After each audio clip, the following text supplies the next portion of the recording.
Mitandao hii inaathiri katika upande mzima wa upweke. Kwanza inafanya watoto wapate upweke kwa sababu inawezekana leo mtoto yuko miaka 12 akawa anamiliki mitandao ya kijamii, baadaye ikawa imemlevya akashindwa pia jinsi ya kuweza kujitetea sehemu, basi inakuwa inamletea katika hali nzima ya upweke.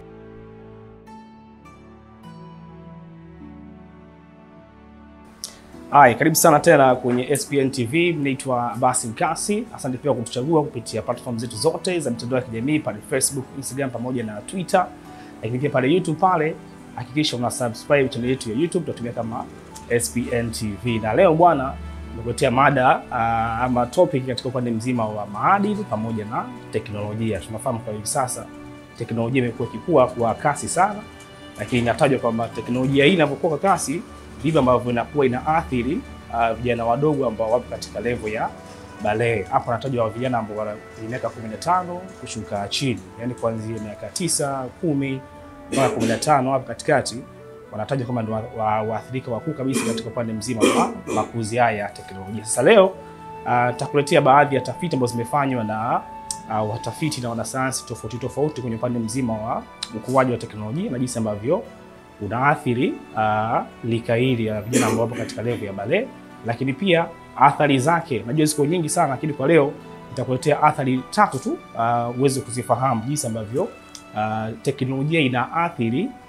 kizazi hiki cha watoto kuanzia miaka 15 kushuka chini. Kwanza kabisa kwenye upande mzima wa utafiti, yafanyika tafiti na chuo cha Oxford na kinaeleza kwamba kila mwaka kuna idadi ya watoto takriban 12,000 ambao kwa wanaathirika na issue nzima ya ukuaji wa teknolojia katika level ya watoto ambao wapo katika hali ya balee. Hapa nazungumzia miaka 15 kushuka chini. So utafiti ya chuo cha kule Uingereza cha Oxford kinaweza kwamba watoto zaidi ya 12,000 kila mwaka huwa wanaathirika na ukuaji wa teknolojia katika level za balee. Lakini pia kuna athari nyingi kama nilivyokuambia, lakini kwa leo kulingana na muda nitakuletea athari 3 tu ambazo zinatajwa kwamba hizi isipoangaliwa kwa umakini na wazazi ama waangalizi wa watoto hawa, inawezekana ikaleta matokeo hasi katika level zao za ukubwa huko mbeleni. Kwanza nitajua issue nzima ya mitandao hii inaathiri katika upande mzima wa upweke.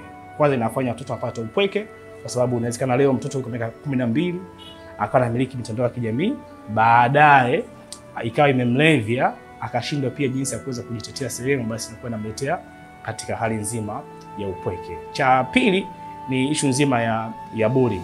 Hii bullying maana yake tunafahamu mitandaoni utamwona mtoto wa fulani atembelea gari, mtoto wa fulani anasoma shule fulani, mtoto wa fulani wazazi wake ni kina fulani.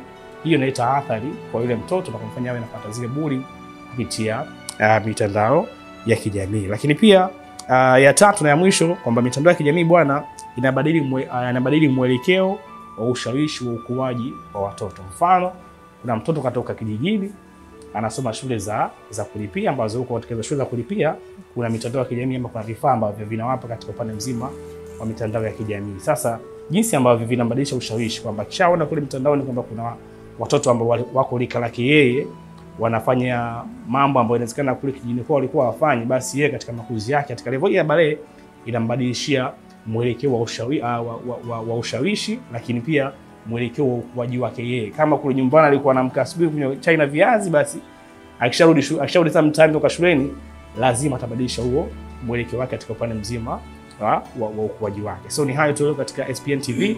Mimi Abbas Mkasi, nakumbusha pia usisahau kusubscribe channel yetu ya YouTube, tunatumia kama SPN TV, lakini pia mtandao wa kijamii tunatumia kama Facebook, Instagram pamoja na X as SPN TV.